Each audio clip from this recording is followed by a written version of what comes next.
जय श्रीमन भगवत गीता। ओम नमो भगवते वासुदेवाय वासुदेव विश्वेश्वराय आदि पुरुष परमात्मा अलेख पुरुषाय नमः। राधे राधे दोस्तों। भगवत गीता का चौथा अध्याय। श्री कृष्ण भगवान बोले, इस अविनाशी कर्म योग को मैंने सूर्य से कहा, सूर्य ने मनु से कहा और मनु ने राजा इक्ष्वाकु से कहा। हे अर्जुन, इस परंपरा से प्राप्त यह योग सब राजर्षियों ने जाना, परंतु अधिक समय व्यतीत होने से यह लुप्त हो गया। वह प्राचीन योग आज तुमको मैंने बताया है, क्योंकि तुम मेरे भक्त और मित्र हो। ये योग रहस्य अति उत्तम है।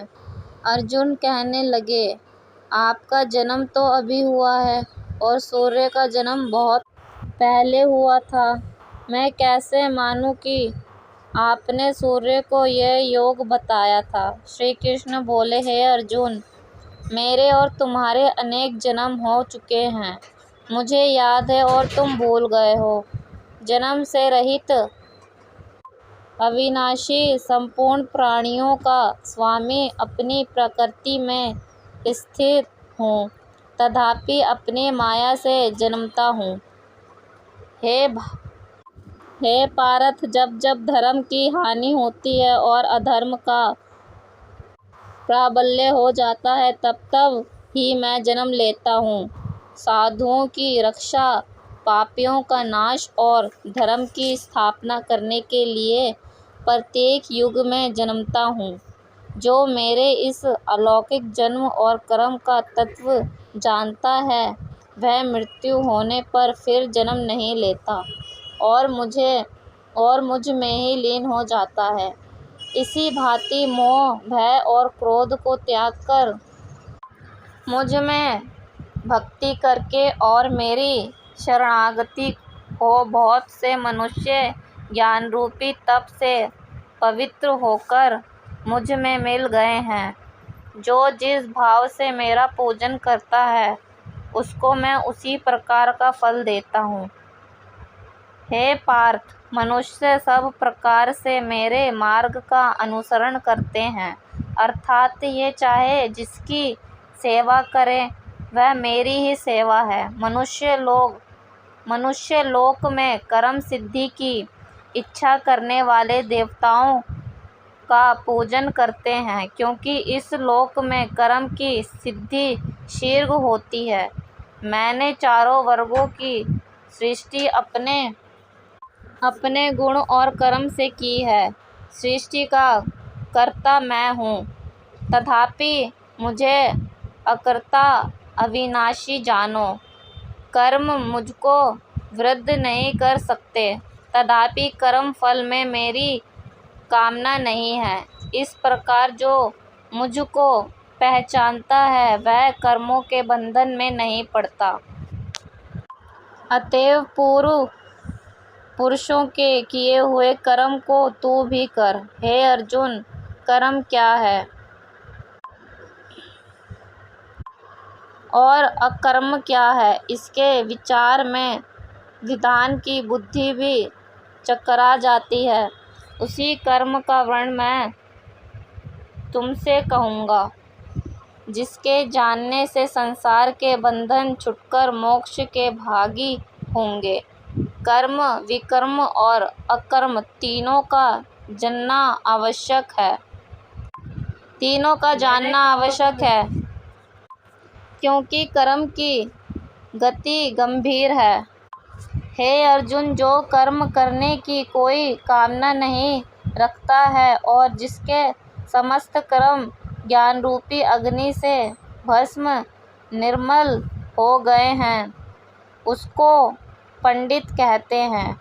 जो कर्म फल की आशा छोड़कर करता है और उनमें आसक्ति भी नहीं रखता है और निराश्रय ही संतुष्ट रहता है, ऐसा मनुष्य कर्मों में घिरा रहने पर भी मानो कुछ नहीं करता है। देवयोग से जो कुछ मिल जाए उसी पर संतुष्ट रहता है, जो हर्ष शोक आदि द्वंद्वों से मुक्त है तथा किसी से ईर्ष्या नहीं करता, कर्म की सिद्धि या सिद्धि में भेद नहीं समझता, वह कर्म करता हुआ भी उसमें नहीं बंधता। जो फल की इच्छा नहीं रखता वह वासना से दूर हो गया है। ज्ञान में जिसका मन अचल है, जो यज्ञ के कर्म करता है, वह सब कर्म लुप्त हो जाते हैं। हवन करने का पदार्थ भी ब्रह्म है, आहुति देने वाला भी ब्रह्म है। इस प्रकार जिसकी बुद्धि में सब कर्म ज्ञानमय है, उसको ब्रह्म प्राप्त होता है। कोई कोई कर्मयोगी देवताओं की पूजा करते हैं और ज्ञानयोगी ब्रह्मरूपी अग्नि में यज्ञ रूप से हवन कर परमात्मा का भजन करते हैं। कोई ऐसे हैं जो अपनी इंद्रियों को तथा कर्मों को संयम रूप अग्नि में होम देते हैं, और कितने ही इंद्रियां रूप अग्नि में इंद्रियों के रूप शब्दादि विषयों को होम देते हैं। कितने ही लोग इंद्रियों के सब कर्मों को और प्राणों के कर्मों को आत्मज्ञान से प्रज्वलित संयम रूप अग्नि में होम देते हैं। कोई तो द्रव्य यज्ञ करते हैं, कोई तप यज्ञ, कोई योग यज्ञ, कोई स्वाध्याय और कोई ज्ञान रूपी यज्ञ करते हैं, और कोई प्राणायाम में तत्पर रहने वाले योगी प्राण और अपानवायु में प्राण को रोकते हैं और प्राणवायु में अपानवायु का लय करते हैं। कोई आहार को निरंतर कम करके प्राण को होम देते हैं, वह यज्ञवेता हैं, और यज्ञ ही से इनके सब पाप नाश हो जाते हैं। जो यज्ञ में बचे हुए अमृत रूप अन्न को खाते हैं, वह सनातन ब्रह्म को प्राप्त होते हैं। हे अर्जुन, जो यज्ञ नहीं करते हैं उनको ये लोक और परलोक दोनों ही नहीं हैं। इस प्रकार से बहुत से यज्ञ वेद में विस्तार सहित वर्णित है। इन सबको कर्म से उत्पन्न हुए जानो। हे परंतर द्रव्यान यज्ञ से ज्ञान यज्ञ उत्तम है। हे पार्थ, फल सहित सब कर्म ज्ञान में समाप्त हो जाते हैं, सो उस ज्ञान यज्ञ का तत्वदर्शी और ज्ञानी लोग तुमको उपदेश करेंगे।